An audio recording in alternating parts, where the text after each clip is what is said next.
भारत माता की भारत माता की छत्रपती शिवाजी महाराज की छत्रपती संभाजी महाराज की जय भवानी जय भवानी जय जय जय जय जय भवानी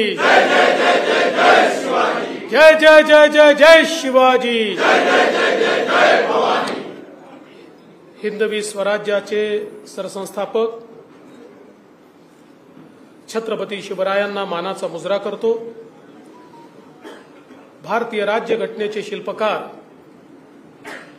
भारतरत्न डॉक्टर बाबासाहेब आंबेडकर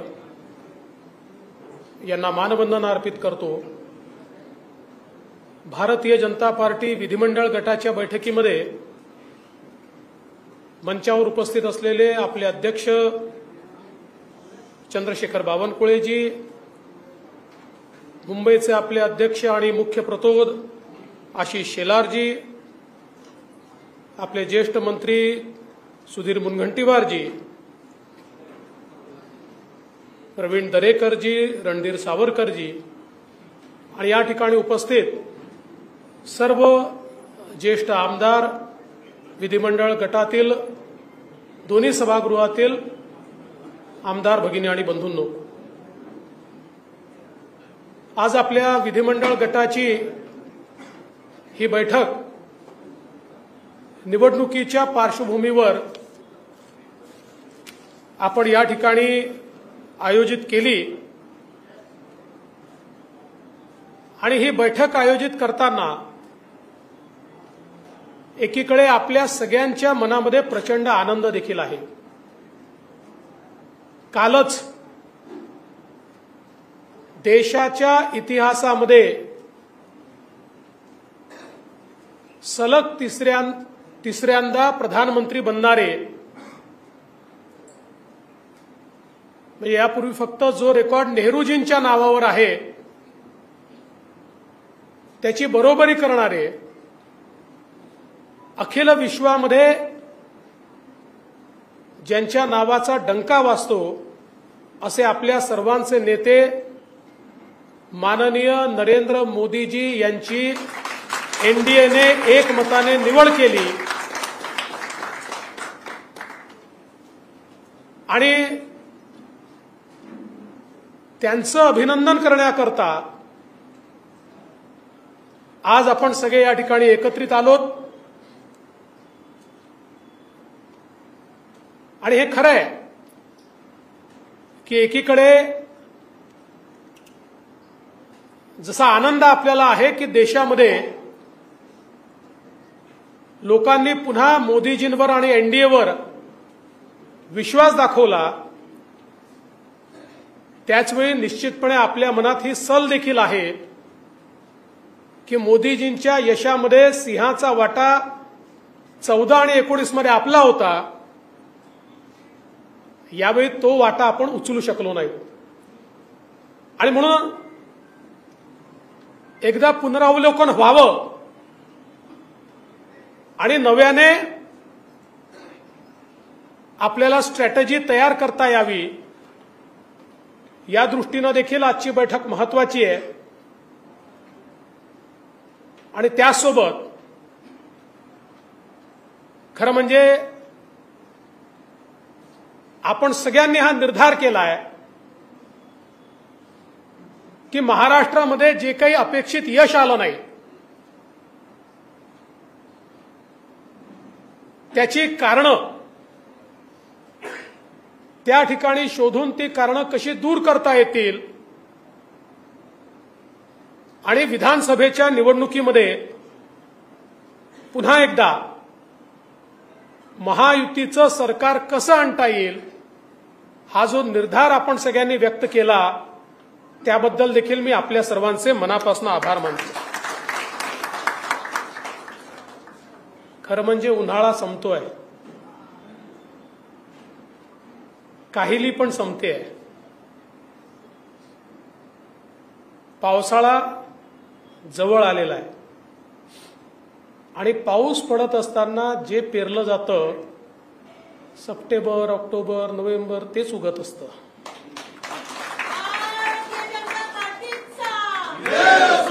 त्यामुळे आता नव्याने पेरण्याची वेळ या ठिकाणी आली आहे. आपण सगळ्यांनी माझ्यावर विश्वास व्यक्त केला, मी आपला आभारी आहे. पण एकच गोष्ट आपल्याला सांगतो, यशाचे बाप अनेक असतात, पण अपयशातही अपयश ताकदीनं अंगावर घ्यायचं असतं, ते पचवायचं असतं आणि नवीन निर्धार करायचा असतो. आणि म्हणून या निवडणुकीमध्ये भारतीय जनता पक्षाचं नेतृत्व मी करत असल्यामुळे मी हे सांगितलं की हो, या अपयशाची जबाबदारी माझी आहे. कारण पक्षाने, आणि मी दोन्ही अध्यक्षांचं अभिनंदन करेन, बावनकुळेजी आणि आशिष शेलारजी, आणि पक्षाच्या कार्यकर्त्यांचं अभिनंदन करेल की आपण सगळ्यांनी अतिशय उत्तम काम या ठिकाणी केलं. केवळ पॉलिटिकल अर्थमॅटिकमध्ये आम्ही कुठेतरी कमी पडलो, आणि मी ते कसं पडलो हे सांगणार आहे. आणि त्याच वेळी मी जेव्हा हे सांगितलं की मला मोकळं करून काम करायची संधी द्या, त्यावेळी ते निराशेतून बोललो नाही. देवेंद्र फडणवीस हा पळणारा व्यक्ती नाही आहे, हा लढणारा व्यक्ती आहे. अरे आमची प्रेरणा काय आहे? चारीकडनं घेरल्यानंतर पुरंदरचा तह करणारे आणि नंतर पुन्हा पूर्ण ताकदीने मैदानात उतरून ते सर्व किल्ले पुन्हा जिंकणारे छत्रपती शिवराय, हे आमची प्रेरणा आहे. त्यामुळे कोणाला जर असं वाटलं असेल की मी निराश झालो किंवा भावनेच्या भरात बोललो, तर ते सत्य नाही. हे आज पुन्हा एकदा आपल्याला सांगतो. तर माझ्या डोक्यात काही स्ट्रॅटेजी होती, आजही आहे. आता आपण सगळ्यांनी विश्वास या ठिकाणी दाखवलाय, पण मी माननीय अमितभाई शहा यांना भेटून आलो, त्यांनाही माझ्या डोक्यात काय ते सांगितलं. अर्थात त्यांची भूमिका काही तुमच्यापेक्षा फार वेगळी नव्हती, पण त्यांनी मला सांगितलं की आता पहिले हे सगळं काम चालू द्या, मग नंतर आपण काय ब्ल्यूप्रिंट तयार करायची आहे महाराष्ट्राची ती तयार करू. आणि त्यामुळे कुठल्याही परिस्थितीत, म्हणजे याही किंवा त्याही किंवा कुठल्याही परिस्थितीमध्ये एक मिनिट देखील मी शांत बसणार नव्हतो आणि बसणार नाहीये. त्यामुळे आता हे निश्चित सांगतो की आता तर मी काम करतोच आहे आणि ते करणारच आहे. पण हे सगळं आपण जर बघितलं तर ज्याचा मी उल्लेख केला की देशामध्ये ज्या प्रकारे मोदीजींना जनतेने समर्थन दिलं आणि तिसऱ्यांदा एनडीएचं सरकार आलं, आणि त्याच वेळी ओरिसामध्ये आपलं सरकार येणं, आंध्र प्रदेशमध्ये एनडीएचं सरकार येणं, अरुणाचलमध्ये आपलं सरकार येणं, या सगळ्या गोष्टी अतिशय स्पष्टपणे काय सांगतायत हे आपण सगळ्यांनी बघितलं पाहिजे. आणि सगळ्यात महत्वाचं जे काल मोदीजी बोलले, काही लोक विजयाचा नरेटिव्ह तयार करतात. विजयाचा नरेटिव्ह तयार करणाऱ्याची बोलती एकाच वाक्याने बंद झाली की त्यांना 3 निवडणुका मिळून जेवढे सीट मिळाल्या त्यापेक्षा जास्त, म्हणजे 14ला, 19ला आणि 24ला 3 निवडणुका मिळून त्यांना जेवढ्या जागा मिळाल्या त्यापेक्षा जास्त जागा या एकाच निवडणुकीमध्ये देशामध्ये भारतीय जनता पक्षाला मिळाल्या. आणि अख्ख्या इंडिया आघाडीला जेवढ्या जागा मिळाल्या त्यापेक्षा जास्त जागा या भारतीय जनता पक्षाला मिळाल्या. आपण जर महाराष्ट्राचा विचार केला, महाराष्ट्रामध्ये देखील मी ज्याला पॉलिटिकल अर्थमॅटिक म्हटलं ते का महत्वाचं आहे, तर महाराष्ट्रामध्ये महाविकास आघाडीला मिळालेली मतं 43.9% आणि महायुतीला मिळालेली मतं 43.6%, म्हणजे अर्धा टक्काही नाही, 0.3% एवढी फक्त मतांमधली गॅप आहे. पण त्याचा परिणाम असा आहे की तिकडे 31 आहेत आणि इकडे 17 आहेत. हे पॉलिटिकल अर्थमॅटिक हे आपण या ठिकाणी समजून घेतलं पाहिजे की महाविकास आघाडीला 2,50,00,000 मतं आहेत, आपल्याला 2,48,00,000 मतं आहेत. याचा अर्थ काय आहे तर केवळ 2 लाख मतं त्यांना आपल्यापेक्षा अधिक मिळाले आहेत. पण जागांमध्ये मात्र ट्रान्सलेट होताना ते मोठ्या प्रमाणात झाले आहे. आणि ते का झाले आहेत हे देखील मी आपल्याला सांगणार आहे. मुंबईचा विचार केला तर मुंबईमध्ये त्यांना 24 लाख मतं आहे आणि आपल्याला 26 लाख मतं आहेत. 2 लाख मतं आपल्याला मुंबईमध्ये अधिक आहे, पण त्यांना 4 जागा मिळाल्या आणि आपल्याला 2 जागा मुंबईमध्ये या ठिकाणी मिळालेल्या आहेत. खरं म्हणजे याचं विश्लेषण जर आपण केलं, पहिली गोष्ट आपण केवळ 3 पक्षांशी लढत नव्हतो, आपण एका चौथ्या पक्षाशी लढत होतो आणि तो चौथा पक्ष होता खोटा नरेटिव्ह. ज्या नरेटिव्हला आपल्याला वाटलं या 3 पक्षांना रोखलं तर आपला विजय होईल, पण आपल्या लक्षात आलं नाही की चौथा पक्ष जो यांच्याकरता काम करतो आहे त्याला आपण रोखू शकत नाही किंवा रोखू शकलो नाही किंवा त्याची तयारीच आपण केली नाही. आणि मग आपण सगळ्यांनी बघितलं संविधान बदलणार, संविधान बदलणार, संविधान बदलणार हा विषय इतका खालपर्यंत गेला आणि त्या मनाने आपण त्याला इफेक्टिव्हली काउंटर केलं नाही. त्याचा इफेक्ट जेव्हा आपल्या लक्षात आला तेव्हा चौथी फेरी आली, चौथा टप्पा आला होता. आणि म्हणून तुम्ही बघा पहिल्या 3 टप्प्यांमध्ये 24 जागांमध्ये केवळ 4 जागा आहेत आपल्याला. आपल्या सगळ्या जागा या दुसऱ्या 24 जागांमध्ये आल्या. कारण मग आपण इफेक्टिव्हली आपल्याला लक्षात आलं की हे खोटं बोलतायत पण ते पर्क्युलेट होत आहे. कुठेतरी सामान्य माणसाला असं वाटतंय की खरंच घडेल का बाबा, मग मोदीजी तर येणारच आहे, मग आता आपण थोडं सेफ का राहू नये. अशा प्रकारे विशेषतः दलित समाजामध्ये, आदिवासी समाजामध्ये हा नरेटिव्ह हा मोठ्या प्रमाणात या ठिकाणी तयार झाला. पण एक गोष्ट लक्षात ठेवली पाहिजे की असा जरी नरेटिव्ह तयार झाला तरी हा नरेटिव्ह एखादी निवडणूक चालतो, पुढच्या निवडणुकीत तो चालत नाही. कुठल्याही खोट्या मुद्द्याची ताकद ही एका निवडणुकीपुरतं असते, त्याच्यानंतर त्याची ताकद ही 50, 60, 75% कमी होते आणि आपण ती 100% कमी करू शकतो. या संदर्भात योग्य कारवाई आपण करू.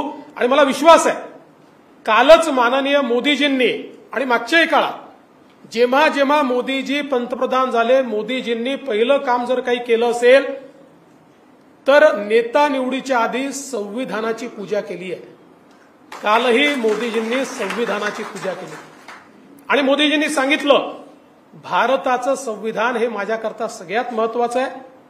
आणि आता संविधानाला 75 वर्ष पूर्ण होत आहेत, त्यामुळे पुढचं 1 वर्ष भारताच्या संविधानाचा महोत्सव हा या देशामध्ये निश्चितपणे या ठिकाणी साजरा केला जाणार आहे. हे माननीय मोदीजींनी आपल्याला सांगितलं. दुसरा नरेटिव्ह काय तयार झाला, पक्ष फोडाफोडी वगैरे, त्याच्यावरही पुढे सांगतो, आकडेवारीतनं सांगतो. खरं म्हणजे ते सत्य नाही आहे. उलट जर त्यांच्या यशाचं आपण डिसेक्शन केलं तर त्यांना कुठे मतं मिळाली आणि कुठे नाही मिळाली यातनंच हा नरेटिव्ह किती फोल आहे हे आपल्या लक्षात निश्चितपणे येईल. त्यासोबत विशेषतः मराठवाड्यामध्ये खरं म्हणजे मला अतिशय आश्चर्य वाटलं. नरेटिव्ह तयार केला मराठा समाजात. आता बघा ही देखील आश्चर्य आहे की नाही, मराठा समाजाला दोन्ही वेळी आरक्षण आपण दिलं. मराठा समाजामध्ये त्या ठिकाणी सारथी सारखी संस्था असेल, अण्णासाहेब पाटील आर्थिक विकास महामंडळ असेल, फी सवलतीची योजना असेल, हॉस्टेलची योजना असेल, स्वाधारची योजना असेल, या सगळ्या गोष्टी या आपल्याच काळात झाल्या. आणि असं सांगितलं जातं आपल्याला की मराठा समाजाचा फटका पडला आणि ज्यांनी 1980 पासनं मराठा आरक्षणाला विरोध केला, 80 पासनं ज्यांनी मराठा आरक्षणाला विरोध केला, त्यांच्या पडल्यात मतं गेली, त्यांच्याकडे मतं गेली. याचा अर्थ काय? याचा अर्थ एवढाच आहे की हे पण टिकणार नाहीये, हाही बुद्धिबळ टिकणार नाहीये. हा जो काही नरेटिव्ह तयार करण्याचा प्रयत्न झाला आणि काही प्रमाणात यशस्वी झाले, फार मोठ्या प्रमाणात झाले असं नाही, कारण मोठ्या प्रमाणात जर यशस्वी झाले असते तर 43% मतं भाजपला मिळाले नसते. हा आपला जो मतदार आहे तो जर सगळा गेला असता तर 44% मतं आपल्याला मिळाले नसते. किंवा एकूण जर आपण 2019च्या मतांशी भाजपाचंच कंपॅरिझन केलं तर आत्ताच बावनकुळे साहेबांनी सांगितलं की आपले प्रत्यक्ष मतं हे त्यापेक्षा वाढले आहे आणि टक्केवारीचा विचार केला तर 1% आपले कमी झाले. त्यापेक्षा जास्त मतं आपले 2019 पेक्षा कमी झालेले नाही. त्यामुळे हे जे काही नरेटिव्ह या ठिकाणी तयार करण्यात आले, मग एक नरेटिव्ह तयार केला की महाराष्ट्रातले उद्योग पळवले. खरं म्हणजे प्रत्यक्ष आकडेवारी जर आपण बघितली तर 2022-23ला आणि 2023-24ला दोन्ही आपल्या काळामध्ये महाराष्ट्र आपण इन्व्हेस्टमेंटमध्ये पहिल्या क्रमांकावर आणला. उद्धव ठाकरेंच्या काळामध्ये महाराष्ट्र हा खाली होता. उद्धव ठाकरेंच्या काळात गुजरात आणि त्यानंतर कर्नाटक क्रमांक 1 वर होतं. यावर्षी तर आपण अशी अवस्था आणली, गुजरात, कर्नाटक, दिल्ली यांची एकत्रित बेरीज केली तरी त्यापेक्षा जास्त इन्व्हेस्टमेंट ही महाराष्ट्रात आली आहे. आता गुजरात आमच्याशी कॉम्पिटिशन देखील करू शकत नाही. असं असताना नरेटिव्ह रोज खोटं बोलायचं आणि रोज सांगायचं उद्योग पळवले, उद्योग पळवले, उद्योग पळवले. आता ही जी आकडेवारी आहे हीच आकडेवारी सांगते की जर उद्योग पळाले असते तर गुजरातच्या दुप्पट आणि गुजरात, कर्नाटक, दिल्ली यांच्यापेक्षा एकत्रितपेक्षा जास्त उद्योग आणि इन्व्हेस्टमेंट ही आपल्याकडे कशी आली असती. मग एक या ठिकाणी नरेटिव्ह तयार केला की उद्धव ठाकरेंना फार सहानुभूती आहे. मग उद्धव ठाकरेंना जर सहानुभूती होती तर कुठे दिसायला पाहिजे होती? मुंबई आणि कोकणमध्ये दिसायला पाहिजे होती ना.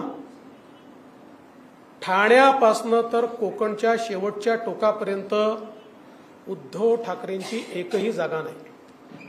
उबाठाला एकही जागा मिळालेली नाही.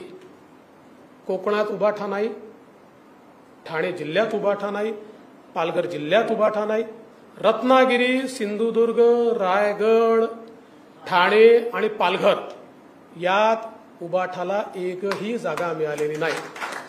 आणि आपल्याला माहिती आहे मुंबईच्या जागा ज्या मिळाल्या त्या कोणाच्या भरोश्यावर मिळाल्या? मराठी माणसांनी मत दिलं नाही यांना. कारण सांगतो मराठी माणसांनी वोट दिलं असतं तर दक्षिण मुंबईमध्ये, वरळीमध्ये, जिथे आदित्य ठाकरेंची कॉन्स्टिट्युएन्सी आहे, फक्त 6000 मतांचा लीड आहे. मराठी माणसांनी मतदान जर त्या ठिकाणी केलं असतं तर शिवडीमध्ये यांनी 30, 35, 40,000 मतांची लीड घ्यायला हवी होती. जर मराठी माणसांनी मतदान त्यांना केलं असतं तर ईशान्य मुंबईमध्ये विक्रोळी आणि भांडूप पिऊन 60,000 मतांचा लीड त्यांनी घ्यायला पाहिजे होता. नाही घेऊ शकले. 7 आणि 8,000वर त्या ठिकाणी थांबले. याचा अर्थ मराठी माणूस त्यांच्यासोबत गेला नाही. पॉलिटिकल अर्थमॅटिकमध्ये त्यांनी केवळ एका विशिष्ट समाजाच्या मतांवर, काही जागांवर एखाद्या विधानसभेमध्ये इतकी प्रचंड आघाडी घेतली की त्याच्या आधारावर त्यांना निवडून येता आलं. आणि मगाशी नितेश म्हणाले खरं आहे, त्यांनी त्याची कबुली पण दिली. कारण खासदार बंडू जाधव म्हणाले की मला मराठा समाज दलित समाजापेक्षा देखील मी निवडून आलो तो मुस्लिम समाजामुळे निवडून आलो.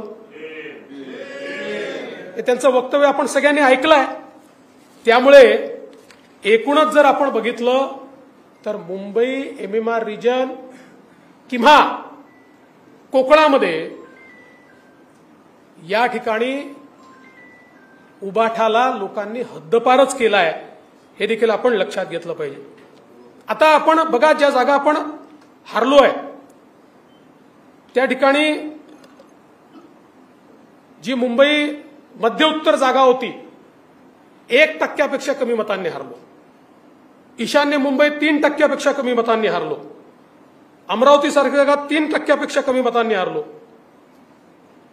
भिवंडी, आता या सगळ्या जागांचं किंवा आपण जर धुळ्याची जागा बघितली, या सगळ्या जागांचं म्हणजे मी उदाहरणादाखल सांगतोय, या सगळ्या जागांचं विश्लेषण केल्यानंतर हे जे 1%, 1.5%, 2% आपण हारलोय, हे कुठून हारलोय? आपला मतदार गेला नाही, ऍडिशनल मतदार आपल्याकडे आलेला आहे, पण हे कुठून हारलो हे आता आपल्या सगळ्यांच्या निश्चितपणे या ठिकाणी लक्षात आलं असेल. त्यामुळे आपल्याला खूप जास्त सांगण्याची आवश्यकता आहे असं मला वाटत नाही. आपण बघितलं धुळ्यासारखी जागा, धुळ्यासारख्या जागेवर मालेगाव मध्यमध्ये 1,94,000चा लीड मिळाला. 1,98,000 मतदान झालं, त्यातले 4,000 मतं आपल्याला आणि 1,94,000 त्यांना. इतर 5 मतदारसंघातनं आपण 1,90,000चं लीड घेतलं आणि 3-4,000 मतांनी ही सीट या ठिकाणी हारलो. 5ही मतदारसंघामध्ये धुळ्याच्या आपल्याला त्या ठिकाणी खरं म्हणजे लीड जो आहे तो लीड मिळालेला आहे. आणि म्हणून मी पॉलिटिकल अर्थमॅटिक जे सांगितलं, 11 जागा भाजपच्या अशा 11 जागा की ज्या 5% कमी मतांनी आपण हारलो, ज्याच्यामध्ये धुळे आहे, नगर आहे, अमरावती आहे, भंडारा गोंदिया आहे, नांदेड आहे, लातूर आहे, भिवंडी आहे, मुंबई नॉर्थ ईस्ट आहे, मुंबई नॉर्थ सेंट्रल आहे, नगर आहे, बीड आहे. 1%, 2%, 3% अशा हारलेल्या 11 जागा आहेत की ज्यामध्ये आपण या ठिकाणी हारलेलो आहोत. हे सगळं होत असताना एक गोष्ट अजून महत्वाची लक्षात घेतली पाहिजे. ज्या पॉलिटिकल अर्थमॅटिकचा मी उल्लेख या ठिकाणी केला की जर त्यांना 31 जागा मिळाल्या तर ते विधानसभेत रिफ्लेक्ट व्हायला पाहिजे होतं. विधानसभेमध्ये महायुतीला 130 जागांवर आघाडी आहे आणि भारतीय जनता पक्षाचा जर विचार केला तर आपल्याला 71 जागांवर आघाडी आहे आणि प्लस 5 आपल्या सोबतचे अण्णांसारखे जे लोक आहेत यांच्या मतदारसंघात जे आपलेच आहेत अशा मतदारसंघांमध्ये म्हणजे 71 आणि 5 76 मतदारसंघांमध्ये आपल्याला आघाडी आहे. म्हणजे ज्यांना केवळ 9 जागा मिळाल्या लोकसभेच्या ते आजही सर्वार्थाने महाराष्ट्रात नंबर 1 आहेत. विधानसभा शहाजा, वोटिंग पर्सेंटेज शहाजा, सिंगल इंडिव्हिज्युअल पार्टी शहाजा, पर सीट वोटिंग पर्सेंटेज सहजा, लढवलेल्या सीट्सच्या वोटिंग पर्सेंटेज सहजा, सगळ्या याच्यात याही निवडणुकीमध्ये जनतेने नंबर 1ची पार्टी ही या ठिकाणी आपल्यालाच ठेवलेलं आहे. आणि खरं म्हणजे भरपूर स्टॅटिस्टिक्स माझ्याकडे आहे, पण हे स्टॅटिस्टिक्स सांगण्याकरता नाही आहे, इम्प्लिमेंट करण्याकरता आहे. माझी तुम्हाला एकच विनंती आहे, कधी कधी पराजय होतो, पण पराजय झाल्यानंतर एकमेकाच्या डोक्यावर खापर फोडू नका. ठीक आहे, आपली काही मतं आहेत, आपल्यालाही काही ठिकाणी समन्वयाचा अभाव आढळला, तो टिपलेला आहे, तो काही जाहीरपणे बोलण्याची आवश्यकता नाही आहे. जो समन्वयाचा अभाव आपल्याला दिसलेला आहे त्या पक्षाच्या नेत्यांना मी सांगणार आहे की या मतदारसंघात या आमदाराच्या घेतल्यात या आमदाराकडे आम्हाला त्या ठिकाणी समन्वयाचा अभाव दिसला. आज वेगवेगळे नरेटिव्ह तयार होत आहेत. शेवटी आपली मदत आपल्या मित्रपक्षांना झाली आहे, मित्रपक्षांची मदत आपल्याला झालेली आहे.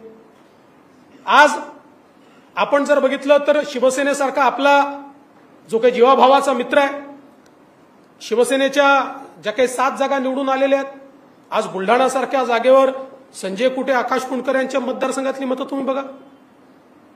इतक्या मोठ्या प्रमाणात ती मतं असती, त्या मतांमुळे त्या ठिकाणी फायदा झालेला आहे. इचलकरंजीमध्ये अण्णांच्या मतदारसंघात एकट्या 42,000 मतं आपल्याला त्या ठिकाणी जास्त आहेत. किंवा नॉर्थ ईस्टचा जर आपण विचार केला तर नॉर्थ ईस्टमध्ये आमच्या ठाकूरताईंच्या इथे 23,000ची लीड आहे, तेव्हा 48 मतांनी ती सीट आलेली आहे. आपण जर बघितलं तर आपल्या लोकांनी प्रामाणिकपणे मित्रपक्षांचं काम त्या ठिकाणी केलेलं आहे. त्यांच्या जागा जर आपण बघितल्या, मावळसारख्या जागेवर चिंचवडमध्ये आपल्याला अतिशय चांगली लीड आपण त्या ठिकाणी दिलेली आहे, पनवेलला आपण लीड दिलेली आहे. त्यामुळे याचं विश्लेषण, आणि त्याच वेळी जळगावसारखी आपली जागा जी आपण अत्यंत चांगल्या मताने जिंकलो आहोत, तिथे त्यांच्या आमदारांच्या मतदारसंघात चांगली लीड आपल्याला मिळालेली आहे. आज आपण जर बघितलं तर मीरा भाईंदर सारखं शहर आहे, त्या ठिकाणी अर्धा शिवसेनेचा आमदार आहे, एक आमदार आपल्यासोबतचा आहे, जवळपास 1 लाख मतांची लीड त्या ठिकाणी आहे. त्यामुळे मला असं वाटतं की नरेटिव्ह तयार करण्याचं काम आपण तर करत नाही, इतरांनी करू नये. मी काल मुख्यमंत्र्यांना देखील सांगितलेलं आहे, माननीय मुख्यमंत्री महोदयांनाही सांगितलं की अनेक वेळा आपले जे प्रवक्ते बोलतात, तुमचे आमचे, मी नितेश राणेंनाही बोललो आहे की बरेच वेळा प्रवक्ते जे बोलतात ते जरा समजून उमजून बोललं पाहिजे. आता ही वेळ उणे दुणे जाहीरपणे काढण्याची नाही आहे. आज आपण बघितलं असेल तर राष्ट्रवादी काँग्रेसचे तटकरे जी निवडून आले, पेणसारख्या आपल्या मतदारसंघामध्ये अतिशय चांगली मतं त्या ठिकाणी मिळाली. इमानदारीने सगळ्यांनी काम केलं. त्यामुळे एकमेकाला सोबत घेऊन चालणं हे अत्यंत महत्वाचं आहे. आणि म्हणून माझी अपेक्षा ही आहे की भारतीय जनता पक्षातर्फेही, आणि मी काल आम्ही बसलो होतो त्यावेळेस माननीय मुख्यमंत्री महोदयांनाही सांगितलं आणि अजितदादांनाही सांगितलं की आता वेगवेगळे विश्लेषण करू नका. आता एका सुरात सगळ्यांनी बोललं पाहिजे. आहे ना, सगळ्यांच्या काही ना काही तक्रारी आहे, त्या तक्रारी नेत्यांनी समजून घेतल्या पाहिजेत. आता बाहेरचं कशाला, आपल्याच मतदारसंघामध्ये ईशान्य मुंबईमध्ये 2 दिवसात 2 न्यूज आल्या. एक दिवस न्यूज आली मीरकोटेच्या कसे पडले, कोणी काम नाही केलं. मग दुसऱ्या दिवशी न्यूज आली दुसऱ्यांनी कसं काम नाही केलं. आता अशा प्रकारच्या बातम्या, या पेरण्याचं काम, या बातम्या त्या ठिकाणी जाहीरपणे आणण्याचं काम, या सगळ्या गोष्टी कुठेतरी पक्षाकरता योग्य नाही आहेत, महायुतीकरता योग्य नाही आहेत. म्हणून माझी आपल्या सगळ्यांना विनंती आहे, एकच गोष्ट लक्षात ठेवा, तुमच्या समोर मांडलेलं जे स्टॅटिस्टिक्स मी आहे, म्हणजे वेन वी परफॉर्म वर्स्ट असं जेव्हा म्हटलं जातं त्याही वेळी आपली ही स्थिती आहे.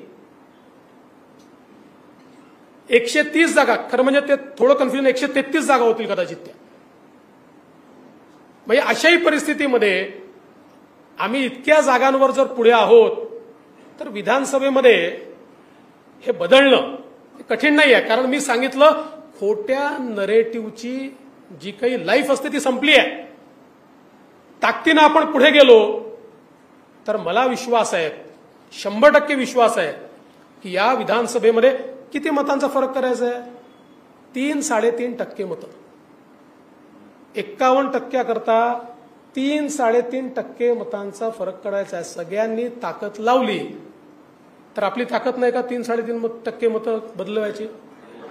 मी तुम्हाला सांगू, 3-3.5% नाही, जे काही पॉलिटिकल अर्थमॅटिक आहे 1.5% मतं अजून आपली मतं जी लोकसभेत मिळाली ती कायम ठेवून 1.5% मतं अधिक मिळवली तरी आपण विधानसभा स्वीप करू.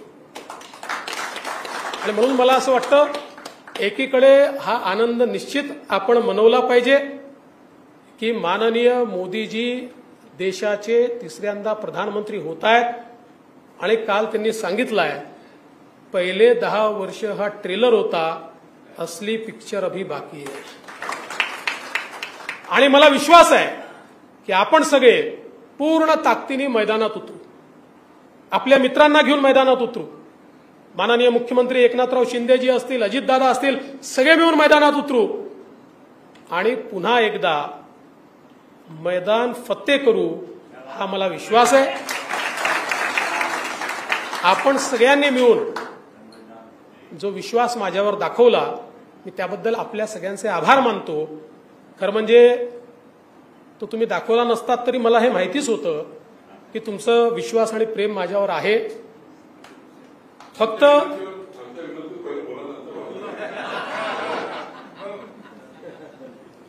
ते सगळं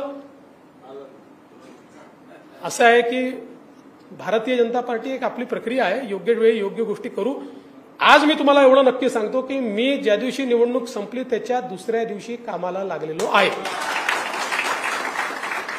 आणि आपल्याला कोणी कामापासून थांबवू शकत नाही. पूर्ण ताकदीने पुन्हा एकदा जोपर्यंत या महाराष्ट्रामध्ये महायुतीचा झेंडा रोवत नाही तोपर्यंत मी थांबणार नाही. तुम्ही पण थांबू नका अशी विनंती करतो आणि माझं बोलणं संपवतो.